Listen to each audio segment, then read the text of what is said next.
Hello and welcome to Global News Today, bringing you exclusive interviews with leading experts every weekday here on Arabiya English. I'm Tom Burges Watson. Coming up on the programme, as a growing list of countries formally recognise a Palestinian state, we ask, beyond the symbolism, what do these announcements change? And what can we expect in this regard from this week's diplomatic efforts at the United Nations headquarters in New York? All of that to come.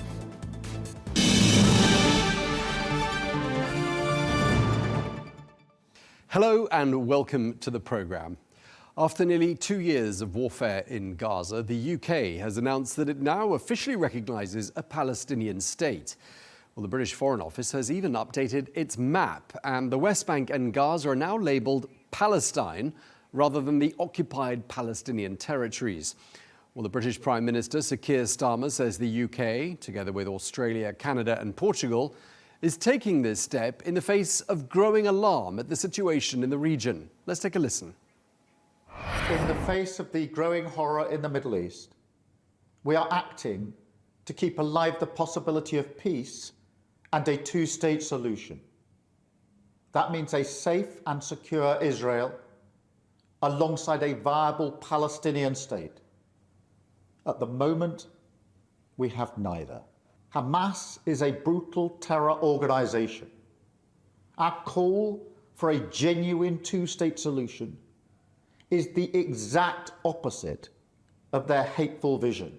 Meanwhile, the man-made humanitarian crisis in Gaza reaches new depths. The Israeli government's relentless and increasing bombardment of Gaza, the offensive of recent weeks, the starvation and devastation are utterly intolerable.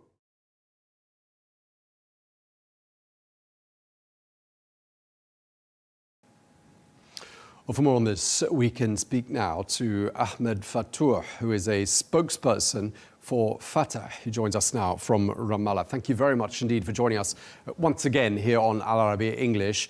I'd just like to start by asking for your reaction to these latest announcements, this growing list of countries that's recognising a Palestinian state. How meaningful is this? How significant is this? And what does it change? Thank you for having me. Of course, this is very significant, especially coming from the United Kingdom, the very country that created the Balfour Declaration and that created the colonial state of Israel in 1948, which resulted to the ethnic cleansing of 70% of Palestine. To come to recognize the Palestinian state today is a significant gesture that recognizes the Palestinian suffering and their right to self-determination. This global recognition is a message by the world to tell the United States, to tell Israel that they cannot no longer tolerate the ongoing genocide in Gaza and the occupation and the colonial settlements, and particularly the annexation plans by the extremist far-right government of Israel. So this is a recognition, recognize the Palestinian rights, consolidate the two-state solution, and push forward toward a peaceful process that respects Palestinian rights and will end this misery going on in Palestine. Of course, that recognition demands more actions and translation to that recognition to embody the Palestinian state on the ground. And that requires, a global force and a global pressure in order to apply these resolutions, to apply the two-state solution and to enforce it upon Israel, because frankly, Israel don't want peace at all, and they are after a greater Israel. Tell me more about that. What's your suspicion as to what Israel's motivations are? Well, Israel takes from October 7 as an opportunity to end the Palestinian cause, to ethnically cleanse Palestine. What they are doing in the West Bank has nothing to do with Hamas, but they are doing it. The financial siege on the official Palestinian government is signals that Israel wants to cripple the Palestinian legitimacy and slowly, gradually, to eliminate the Palestinian existence in the West Bank. Of course, the settlements, as you know, the colonial settlements, the E1 project that will separate the north of West Bank from the south of the West Bank, the ethnic cleansing campaign that's going on in Gaza, and the mass transfer of people from the north to the south has nothing to do to fight maybe 10,000 fighters. Combatants from Hamas does not make sense. So we are facing a plan And of course, they are bombing 7 Arab countries: Qatar, Syria, Lebanon, Yemen, even Iran, and they are threatening the entire region. They are destabilizing the entire region. So this is a colonial project that the world needs to pay attention, and the Europeans are seeing it now, finally, and recognizing the state of Palestine. I want to push forward into a peaceful settlements. Otherwise, Israel is going to continue with this unconditional support and impunity by the United States to bring the havoc to the region, and that is costly and cannot promise of any prosperity in the future, only decades of wars and conflict. We're now in a situation where 145 countries, do correct me if I'm wrong, because the number's changing all the time, 145 countries out of 193 UN member states recognize the state of Palestine. There could be some more about to be announced, and there could be some about which the status isn't quite clear. I think there's 3 African countries. We're not 100% sure what their position is. But what is your message to the countries that don't recognize a Palestinian state, that growing minority? I believe now it's 151 states that recognize the state of Palestine, and we are expecting to receive maybe 5 more or even more by Europe and some other countries. So this is going to expected to expand. And our message to the world, this recognition is a legal right to the Palestinian people. This is not a gift. This is an inalienable right by the Palestinian people for self-determination, as dictated by the UN Resolution 242, 194, and 181. The very Balfour Declaration that established the colonial state of Israel also say that they want to establish a Palestinian state.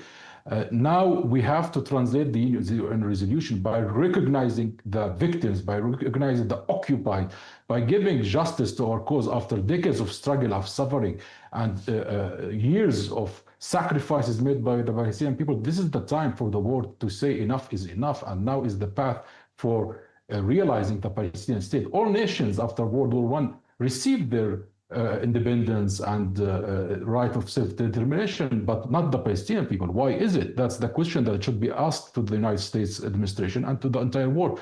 So we invite all nations to recognize the state of Palestine and to join the unanimous voice that demands for freedom, justice, and the fulfillment of international resolution in order to preserve peace and consolidate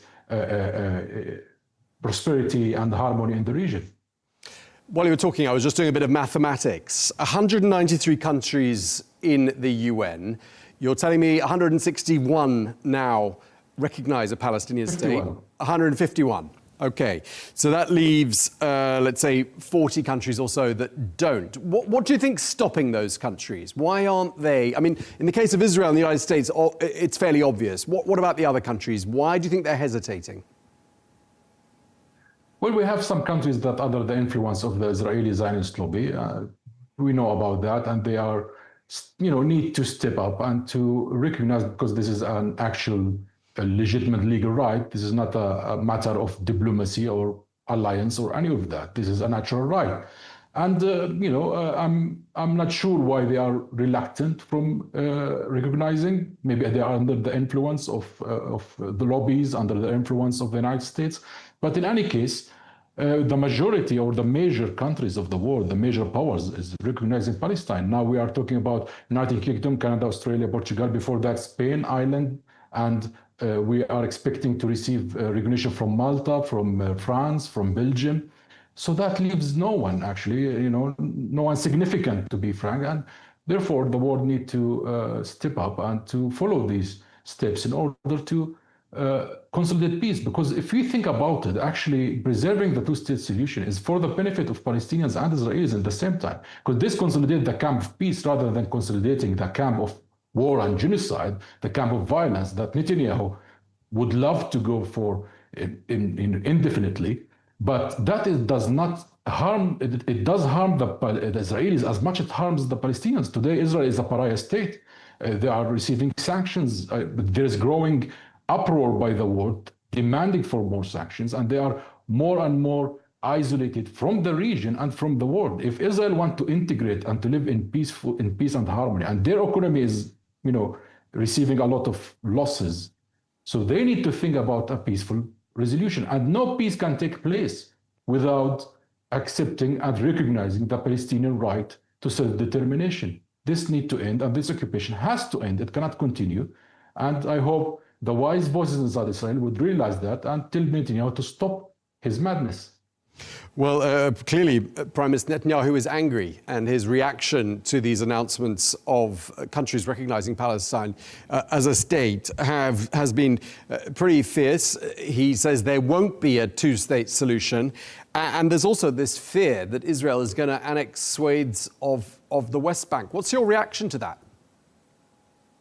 Netanyahu's position is from the very beginning, since the very appearance in political arena, Netanyahu was clear in his ambition and goals to end the Palestinian state and end the Palestinian existence since 1996. He said it again in 2019. We said there will be no Palestinian state. And he said that I am sending funds to Hamas in order to cripple the two-state solution and the Palestinian state and to weaken the Palestinian Authority in the West Bank. So this position of Netanyahu is nothing new. And the far right that's resembled in Smotrich and Ben Gvir, and unfortunately even the opposition is weak. They are not brave enough to speak clearly that they are with the two-state solution. The opposition, did not welcome this recognition. They should welcome it, because if they, as they say, they support the two-state solution, then they should defend it and to be courageous about it. So Netanyahu's position represents this far-right ideology, this Zionist ideology that the world needs to address. That Zionist ideology of supremacy and colonialism must be faced, and enough. It has no place in our future. It has no place in this modern history. And certainly it has no place in our region. The entire region now are not happy with the results that the action that Israel is taking, and not happy with the US actions, that bias that is taking place, and needs a solution, a permanent solution, a viable peace, in order to move on. We cannot continue in this cycle of violence, and this genocide must stop. This starvation of children, this obliteration of cities must stop. So if it requires an international pressure, an international impose to this peace, then the world needs to take action. And that happened many times in history. Israel is not the exception. I hope they will do that, because we have reached that point of history that we should stop this genocide and go forward into peace. It's going to be a busy week, isn't it, at the United Nations in New York? And yet, in fact, your delegation hasn't been granted visas by the United States, although we gather there will be a video address by President Mahmoud Abbas. I'm just wondering, obviously we've had the same negotiating partners in the Middle East peace talks for some decades now, whether if one of the partners in those negotiations in the United States is clearly not impartial, they're not giving your delegation visas. I mean, do you think it's time for some new entries into the diplomatic process? And one country that springs to mind, and I've seen an increasing number of vocal individuals in Beijing, perhaps bring in another country like China into the discussions, who might perhaps bring a bit of clarity. What would you say to that? We have always called for an international conference for peace, because we also see this partiality of the United States with Israel, this bias, since a very long time. Since Camp David talks, the United States played the role of the lawyers to the Israeli occupation rather than playing the role of mediator. So that request that we have always said for and pushed for now is translated with the two-state solution conference that's going to take place today, and the first session took place in July, which brought an international consensus towards making a framework, a political framework to move forward and to apply and implement the two-state solution. First, to make a ceasefire, to release all hostages from both sides, and to go into a practical implementation within a timeline for the two-state solution. Because here's the issue. Every time Israel is faced with the pressure to go for the two-state solution, they begin talks, but eventually they evade from responsibilities. What happened in Camp David in 2000, Israel did not abide or did not fulfill the issues related to the Eastern Jerusalem, the issues related to the settlements, and the Palestinian sovereignty of the land. The vision of Israel is not actually a sovereign, independent Palestinian state, but rather a semi-state that is subjugated to Israel, and East Jerusalem is out of the equation. Of course, that's not accepted at all, but by any Palestinian. So therefore, what is required is an actual international body to impose peace based on the international resolutions, the international law, and actual work on the ground. So that two-state conference, I hope, by the way, it's the entire world except Israel and the United States. So the pressure is there, it needs to continue, and I believe the moment the United States join this pressure, the peace will take place, and that is in the benefit of the Israelis and Palestinians alike, because Israelis themselves cannot live their entire future as an aggressor, as an occupation, as a violator to international law, because let's face it, no occupation is going to stay forever, and we will always come back to ask for justice, and the world will always come back to ask for justice. Nobody's going to accept it. There's more than 7 million Palestinian refugees. They will not just forget their rights. There is 7 million Palestinians inside Palestine and 2 million inside Israel.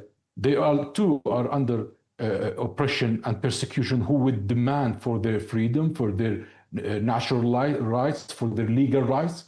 Israel must comply like all other occupation and colonization through history. So I think the world is growing enough pressure, but now needs more and more continuous pressure, and by imposing sanctions on Israel to stop its genocide and the crimes against humanity in Gaza, then Israel would comply and peace will prevail. Okay, and how much pressure and how much power do signatories of the Abraham Accords wield at this stage? Of course, President Trump wants to expand the Abraham Accords, but some of the signatories have expressed alarm at the current situation. The UAE, for example, has said that annexation of the West Bank will be a red line. What could countries that have signed up to the Abraham Accords do at this point? What's your message to those countries? They could excel a lot of pressure by cutting the diplomatic ties, by imposing economical sanction, by pulling their ambassadors, and if Israel continues with its criminality, by suspending these agreements. Frankly, the genocide that's happening right now for the past 2 years requires such actions, and we hope that our Arab brothers are going to do this pressure to stop Israel. Now Israel not only threatening Palestine, they are threatening the entire region. They just bombed Qatar, a country in the Gulf. That is a very dangerous signal to the world and to the Arab region, that Netanyahu, and frankly the Israeli government as a whole, does not have any red lines, does not respect diplomatic norms or any agreements. And we know from the history of Israel that Israel in particular don't respect any agreements, and they will always violate it and transgress. So now we have reached a point that we have to apply pressure. And I hope, and I'm pretty hopeful, and the decision by the UAE, the declaration and the announcement that they would cut ties and cut the Abrahamic Accords if Israel do the annexation, which is a very serious step and very important step that should continue in that direction until Israel comply, because the Arab have said that the Palestinian cause is the central cause of the Middle East, and there's no normalization without a just solution for the question of Palestine. The Saudi Arabia, Kingdom of Saudi Arabia has said it very clearly, and now I think and I believe Israel is actually looking at that in a very anxious way, and the United States is looking at that, and they are rethinking and reconsidering their politics, and I hope that pressure will keep rising until we find a solution that benefits us all. Okay, Ahmed, just lastly, I want to ask you a really simple question. And there will be people wondering, who don't know the whole story of the Palestinian cause. They don't have full information at their disposal regarding the history since 1948. What does it mean for the Palestinian people? There are about 15 million Palestinian people in the world. What does it mean for them not to have a state? This is a catastrophe, of course. In 1948, 70% of Palestine were ethnically cleansed from their homes. I am a refugee myself. My family were ethnically cleansed from a village near Gaza. And now we are living in refuge since I was born a refugee, and that is a huge injustice.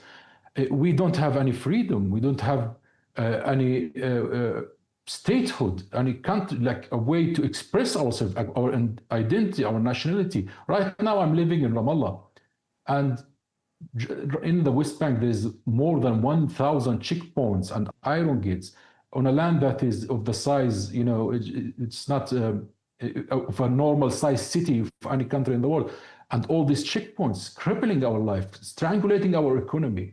And this terrorism by the Israeli settlers on daily basis, threatening our kids, our families, in our day-to-day life when we go to work or when our children go to the schools or to the university, that fear, that terror that we are living in since 1948 need to stop. This magnitude injustice must be corrected. This historical wrong must be corrected. The Palestinian people has always been, we say Palestinians have been unreasonably too reasonable, that we have accepted the two-state solution, which give us 22% of our historical lands. Because these lands, when we were ethnic English in 1948, all belonged to Palestine. The Palestine represented more than 97% of the land. Yet the Zionist Jews who came from Europe were given more than 78%. But yet we accepted the two-state solution because we are rational people and we want peace. We want to live in harmony and side by side along the Israeli state, just to build our state and take our independence and have a just cause for the right of the Palestinian refugees to return.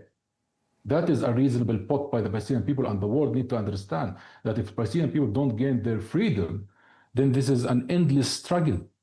We are not going to give up, and our refugees are not going to give up their right to return. And the Arab world and the Muslim world, and now it is also an international symbol for freedom and international struggle. The entire world demand for the emancipation and liberation of Palestine. So I believe this is a global justice struggle, and the world need to give it its justice and to achieve the independent Palestinian state, to achieve this harmony in the world and this harmony in the Middle East. Okay, well, we really appreciate you taking the time to speak to us. Thank you very much indeed, Ahmed Fattouh, spokesperson for Fatah. Thanks for your time.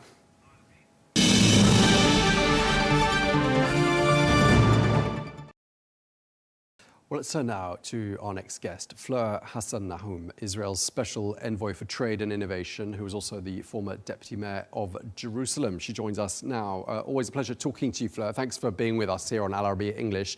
We're now at a stage where at least 145 countries, possibly more, as the days go by, out of 193 UN member states now recognize the state of Palestine. And we're at least at a point where 75% of countries around the world do so. And more could be announced in the coming days, as I said. Does Israel pay attention to what the majority of people in the world think? And does Israel care, do you think? We care. I mean, we were brutally attacked in a massacre 2 years ago. And 2 years later, the response of the world to our women getting raped, our children getting beheaded, peaceful communities in the south of the country getting attacked out of the blue, unprovoked.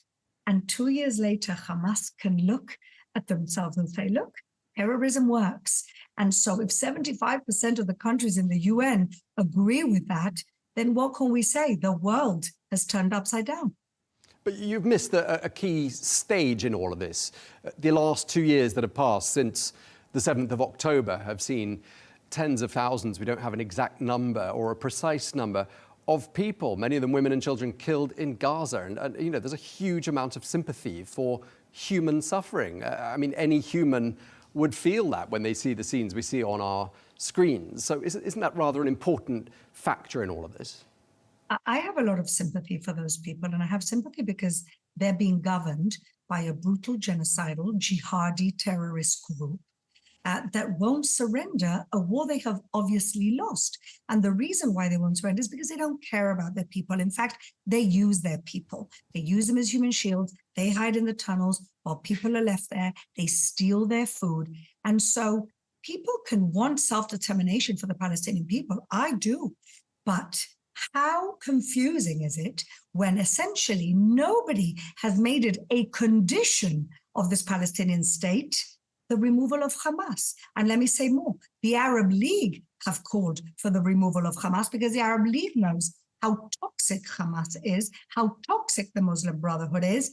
And yet these countries who have become puppets to the jihadists in their own countries have not made conditions on the Palestinians. They haven't said to the Palestinians, renounce violence. They haven't said to the Palestinians, renounce the right of return. They haven't made any conditions on people who in their charter say they want to kill all the Jews and take over the entire country. So to me, this is warped. I don't really take a lot of credence in the UN, which is essentially made up, the majority of the UN are non-democratic countries that are being whitewashed by some semi-democratic process. So I don't really give a lot of credence to the UN, whose workers, whose employees were involved in the massacre on October 7th, whose employees have actually held terrorists captive in Gaza. I don't take them that seriously. And maybe, who knows, the result of this announcement is that the Palestinians will no longer be considered refugees.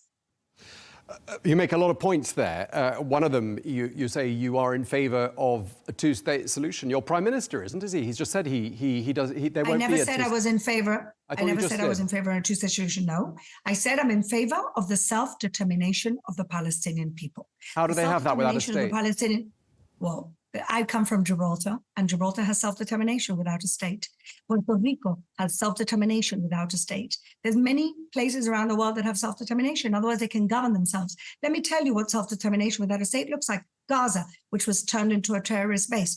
The West Bank, Judea and Samaria, which is run by Mahmoud Abbas, where 94% of the West Bank Palestinians are living under Palestinian Authority rule. And what have they done with it?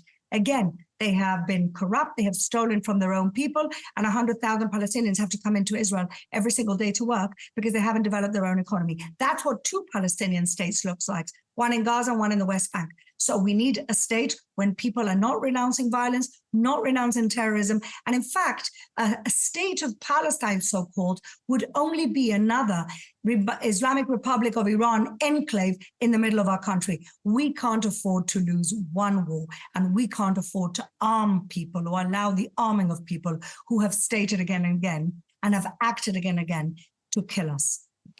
Another point you make is, in your first statement, is that, countries haven't called for the dismantling of Hamas, but a number of the countries that have called for a Palestinian state to be recognized have in fact said Hamas must have no part in that country's future governance. So that's a point worth bearing in mind, isn't it?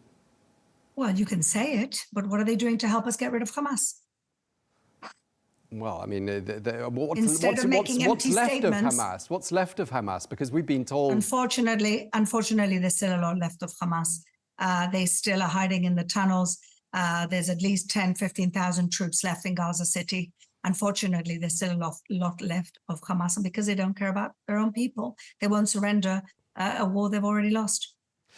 Let's take this back to the UK. You're a British passport holder, and we've heard the British Prime Minister, Sir Keir Starmer, say the following: in the face of the growing horrors in the Middle East, we are acting to keep alive the possibility of peace and a two-state solution. That means a safe and secure Israel alongside a viable Palestinian state. At the moment, he says, we have neither.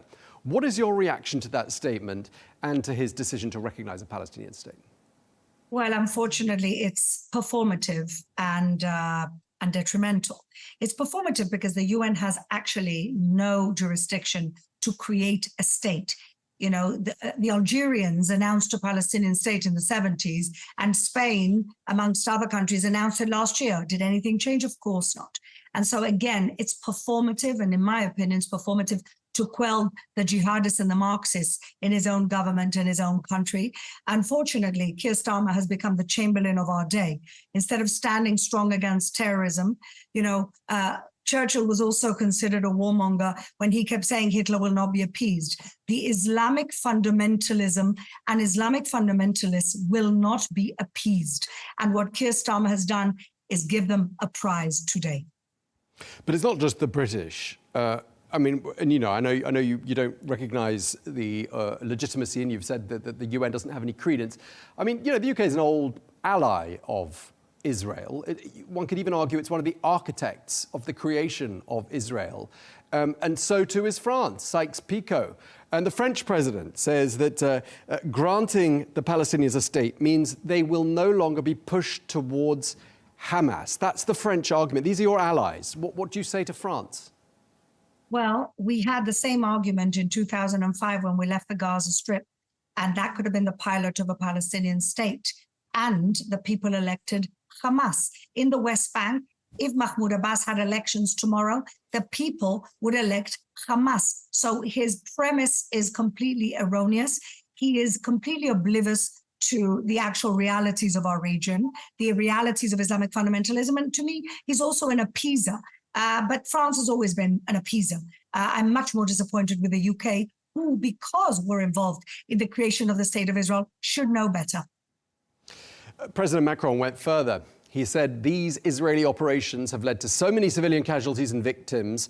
They've completely destroyed the image and the credibility of Israel, not just in the region, but in public opinion everywhere. What do you say to that? Well, I'll quote the wonderful late and great Golda Meir, where she said, "I'd rather lose sympathy and be alive than have sympathy and be dead." But do you not, I mean, when you see the pictures, and I sometimes wonder whether you're seeing the same things in Israel that the rest of the world is seeing on their television screens. I mean, when you see emaciated children, and then, you know, we speak to someone in Israel and say, oh, it's all made up. Or, you know, when you see people, you know, trying to get food and then being shot at in the process, and then we get told, no, they're shooting each other. I mean, I don't understand how you can be seeing something in such a different way from the rest of the world. And that seems to be the problem here. Yeah, the problem really is that the world has fallen hook, line, and sinker, thanks to Qatari money, for an incredibly sophisticated propaganda campaign. You talk about emaciated children. Every single one of those emaciated children in the pictures had a congenital illness and are now being treated in hospitals in Europe. If there really was hunger, why are they taking children who are sick and not their quite well-fed looking mothers? And so the whole thing is a sham. And the world has fallen for it for two reasons. One is because the mainstream media has gone along with it because of the woke culture, because of Qatari dollars, unfortunately. And the second is because people always like to think the worst of the Jews. Unfortunately, it's something that has gone on for thousands of years. It's easy to attack the Jews. And in the old days, the Jew was an individual. Today, the Jew is a collective in the state of Israel. And unfortunately, anti-Semitism is always a very light sleeper. And we're seeing it actually wake up now. Yeah, but we've been talking about France and the UK, two countries that we agree helped create the State of Israel. What would they have? What's their interest in, you know, bashing the Jewish people? Oh, come on. They've got the largest population of Islamists in Europe. Britain has 40,000. You're saying Keir Starmer's an Islamist?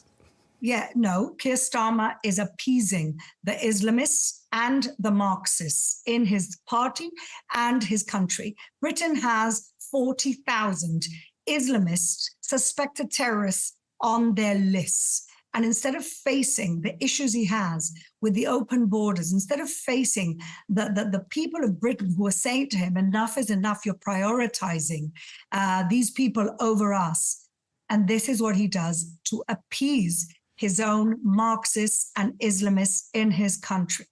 That's Keir Starmer. And Macron has an even bigger problem. These are two people trying to cling on to power who are using and playing dangerously local politics into international politics, a conflict they know nothing about. Let me tell you that the moment that they said they were going to declare the Palestinian state is the moment Hamas walked away from the negotiations. How do I know that? Because President Trump and Ambassador Huckabee both, and Marco Rubio both confirmed that that was the case. And so they're not helping, they're making everything worse. We've spoken to lots of medics on this channel. We've spoken to doctors who've served on the front line in terrifying conditions in hospitals across the Gaza Strip, including one who actually went to school with me, Professor Nick Maynard, who's a highly credible witness, and we tend to believe our doctors when we go and see to them. So I have no reason to think he'd be lying and making things up about your country or about what's happening in Gaza. I mean, these doctors have told us, a number of them, very consistent accounts of what they've seen, and they go against what you're telling me now, that the emaciated children are somehow already ill, there's nothing wrong with them, everyone's got plenty to eat. Is there a chance, you say everyone else has been spun a yarn by Hamas, but is there a chance you've been spun a yarn? Absolutely not, because I know that the Gaza Humanitarian Foundation has given out 200 million meals. I know that the tons of food going into Gaza are more than they ever were before October 7th. If Hamas is stealing the food, is that also Israel's fault? That's the problem, that instead of the focus being on a genocidal terrorist group that has in their charter the genocide of Jews, everybody's focusing on the only democracy in the Middle East. Am I saying that war is not difficult? Absolutely not. War is horrible. War is horrible. It's cruel. Nobody should be in a war. Israel has never started any wars. Every war that we've ever fought has been started by either non-state actors, terrorists, or the countries around Israel. So what does that tell you? Every single country that has wanted peace with Israel has found peace with Israel. Jordan, Egypt, the UAE, Morocco, Bahrain, every single country that wants peace has found peace with us. You think we don't want peace? Do you think I want my children in the front lines instead of going to university like everybody else?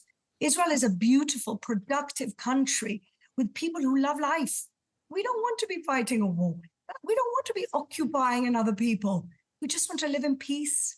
Yeah, but that would have a long-term plan, and the long-term plan is being obstructed by this pesky little country of Jews called Israel.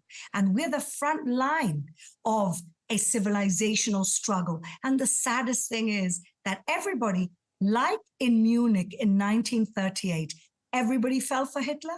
Today, everybody is falling for the jihadi terrorists who have spun a yard to the entire world. Yes, indeed.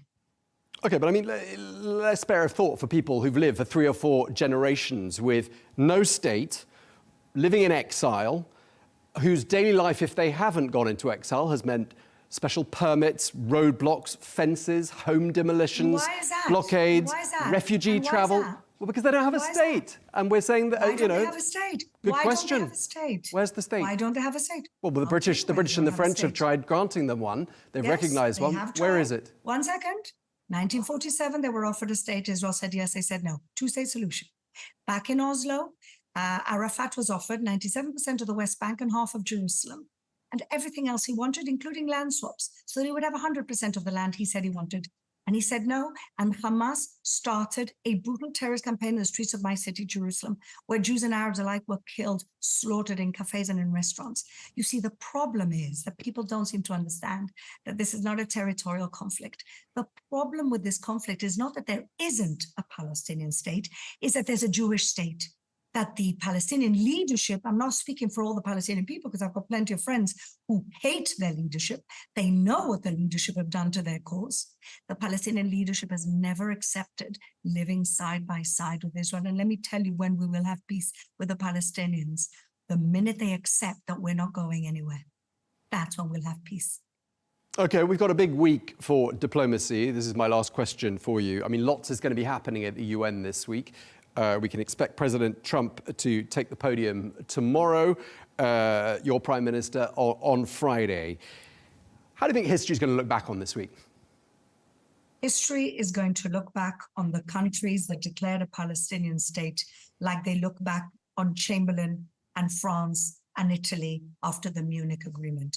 Instead of standing strong against Islamic fundamentalism, they've given a prize for Islamic fundamentalism. Believe me, I want the Palestinian people to live in peace and prosperity. But when you have the leadership that is telling them, just hang on a little bit, we're going to get rid and kill all the Jews. That's the lie they've been spun. And that's the ethos they've grown up with. And that's the education that they've absorbed since they're born. That is why history will look very unfavorably on these countries that did not see the threat right in front of their faces. We are now the only thing standing between the world being taken over by Islamic brutal caliphate and freedom. Okay, we're going to have to leave it there. Thank you very much indeed for your time. Fleur Hassan-Nahoum, thank you again.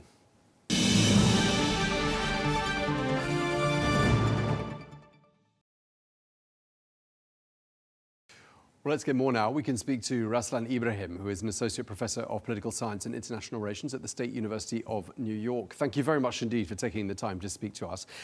Let's just be clear here.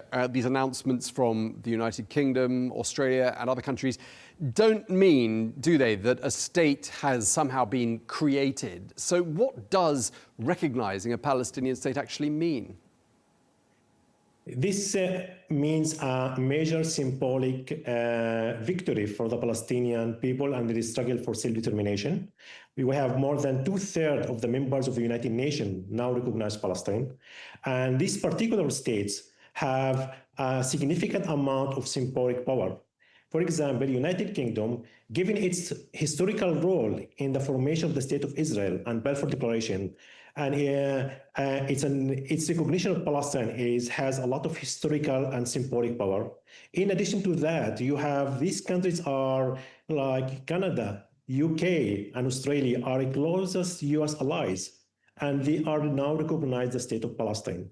In addition to that, you have France and UK, they are permanent members of the UN Security Council. So for Palestinian people and their long struggle for self-determination, that's an international legitimacy and recognition of the right of self-determination. For Israel, this is a major defeat for the State of Israel, and in particular for Benjamin Netanyahu government. Israel today is more isolated than ever. And that reflects a major defeat and collapse of Israel diplomacy. And for the international community, this is reflect the frustration of the international community from the ongoing war in Gaza and the humanitarian catastrophe in Gaza. And this is like a one symbolic act by the international community to reflect the norms and the values and the principles of the international community and the international law.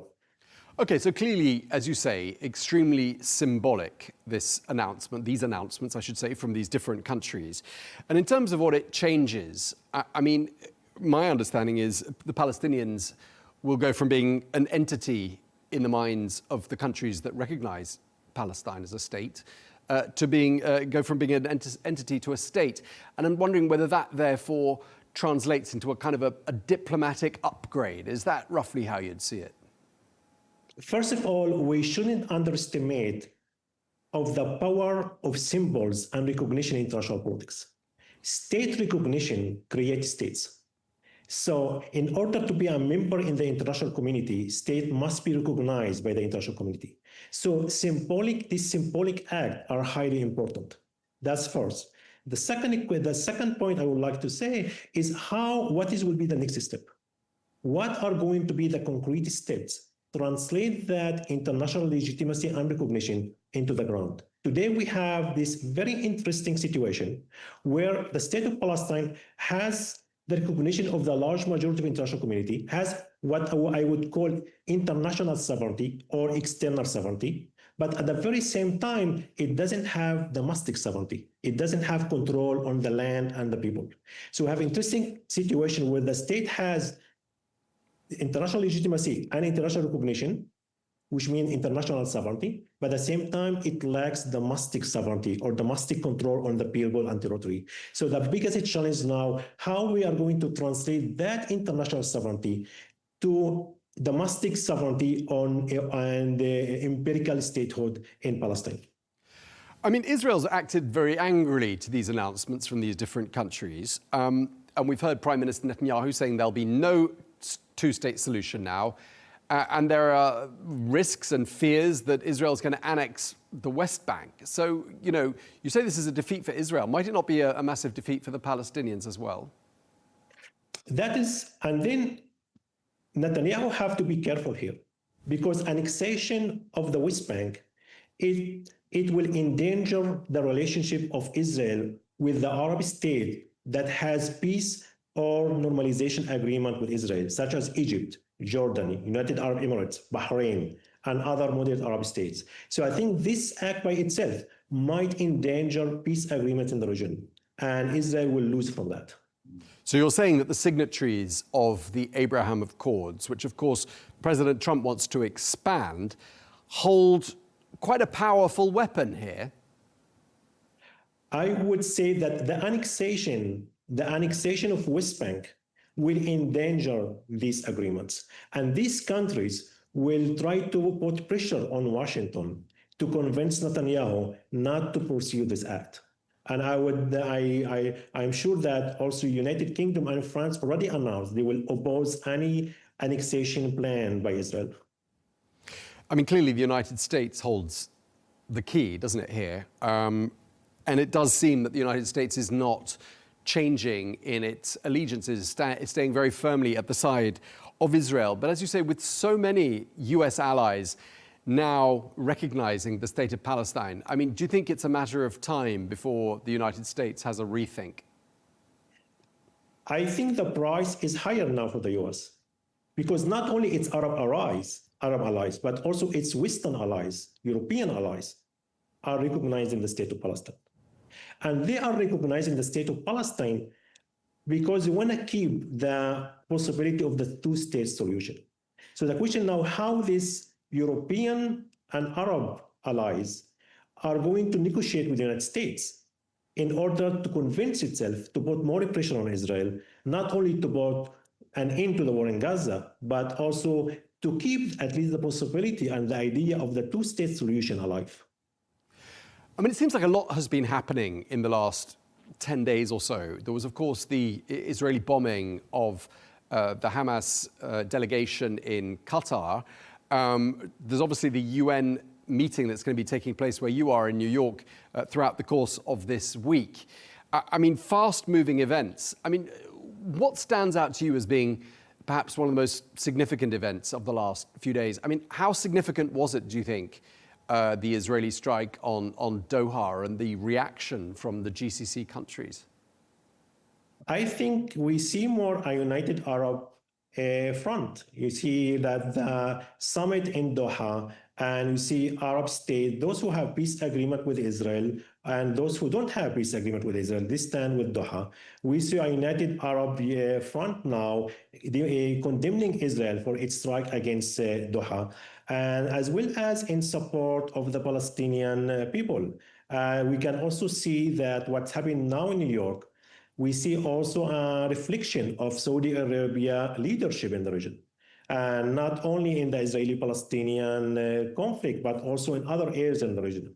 So the summit in New York, organized by France and Saudi Arabia, I think that also reflects Saudi Arabia more active role in the region, including in the Israeli-Palestinian conflict. What do you think is going to come out of the summit? I think that first, as I said, symbolic power. I think there are more symbolic power of recognition of the state of Palestine.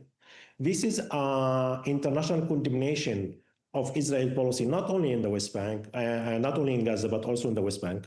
And I think it's an international attempt to first to express their frustration with the ongoing war in Gaza and the humanitarian catastrophe in Gaza, but at the same time as an attempt, maybe the last minute attempt, to keep the idea of two-state solution alive. Otherwise, if we continue with this policy without any peace negotiation or peace process, we are going to end in one-state reality, which is not good for Israel and not good for the Palestinians. I mean, Prime Minister Netanyahu says there won't be a two-state solution. Clearly, there are those in his government that think the same way. And I'm wondering, do you think they were ever serious about a two-state solution? I am not, first of all, maybe Netanyahu viewpoint has changed over time. So I don't think Netanyahu believes today in two-state solution. I think his government, the government that he has, will make it impossible to have two-state solution, especially with his political parties of Smotrich and Ben Gvir, who reject any idea of Palestinian statehood. So I think this is why Western allies of Israel should interfere more in this conflict, because I don't think this conflict can be solved bilaterally. There must be more international involvement in this conflict to save the people from this ongoing war. And the fact that the delegation led by the Palestinian President Mahmoud Abbas has been denied visas by Washington to go to this UN assembly, I mean, doesn't that perhaps raise questions about how objective and how neutral a broker for peace the United States is in all of this? There's a lot of question about U.S. policy, or a lot of uncertainty about U.S. policy toward the Israeli-Palestinian conflict. I think it's still unclear what is the clear policy of Donald Trump now regarding the Israeli-Palestinian conflict. I think that's also the challenge for U.S. allies in Europe as well as in the Arab world, to speak directly with the U.S. government to understand more what is the U.S. solution for this conflict.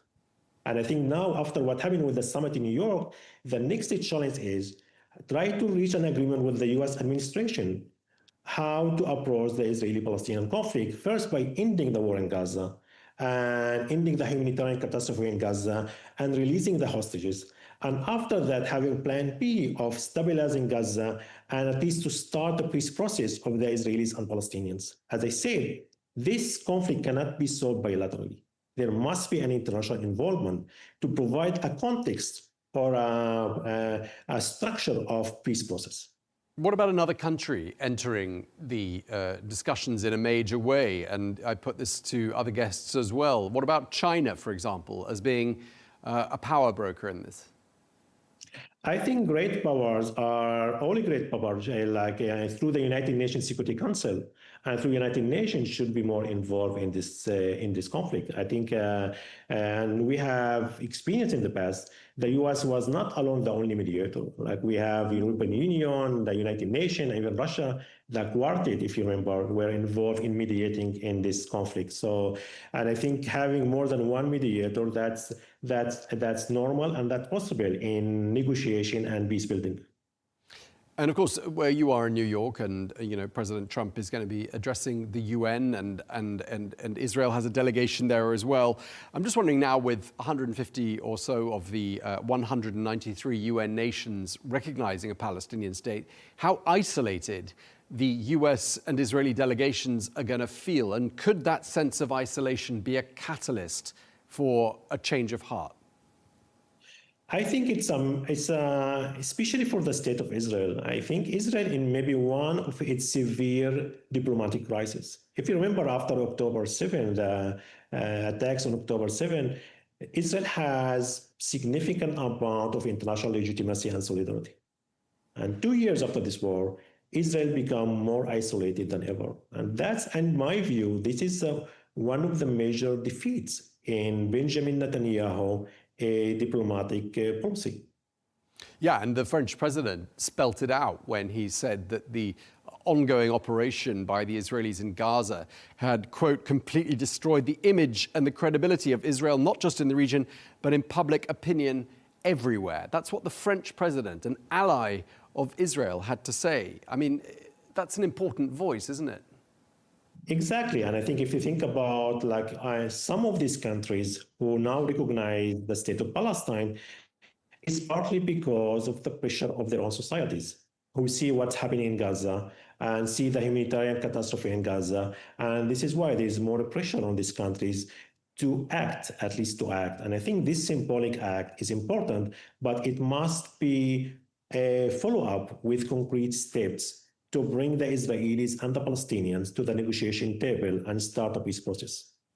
And what about the Israelis themselves and their public opinion? Because, there is obviously more than one opinion in Israel.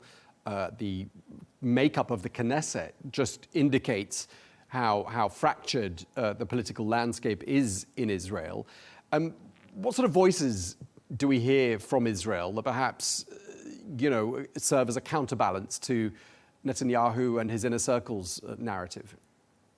And as you said, there are various voices in Israel politics and in the Knesset, as you mentioned. Like, for example, I think the extreme right are taking advantage of this situation to impose Israel's sovereignty on the occupied West Bank. So you have the extreme right.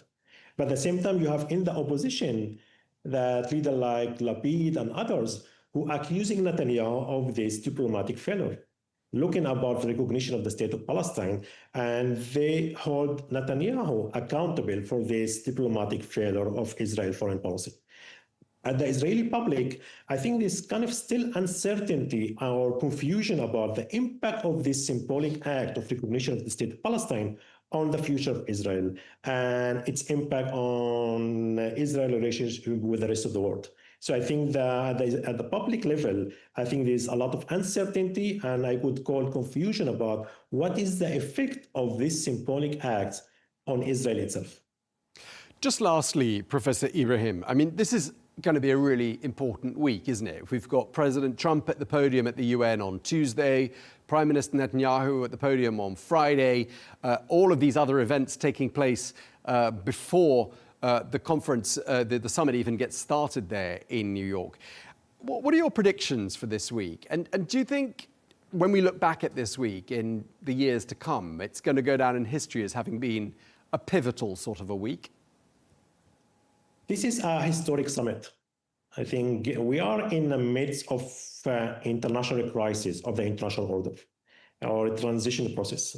I think this summit in New York, where all world leaders are meetings, it will be remembered in history as one of the historic summits of the United Nations. Because we are in, even United Nations itself is in crisis. Multilateralism is in crisis. International order is in crisis. And now it's a responsibility for this world leader to save international order, to save the multilateral order and its values. Otherwise, it's just one step into the decline of this order that was created after the Second World War. So this is a very important historic summit, and the responsibility are extremely high.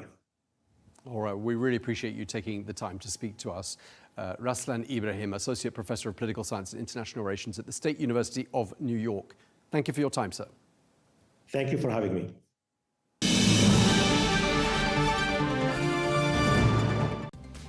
Well, that is all we have time for on Global News today. Thank you very much indeed for watching. Be sure to join us again tomorrow for more exclusive interviews. Until then, bye-bye.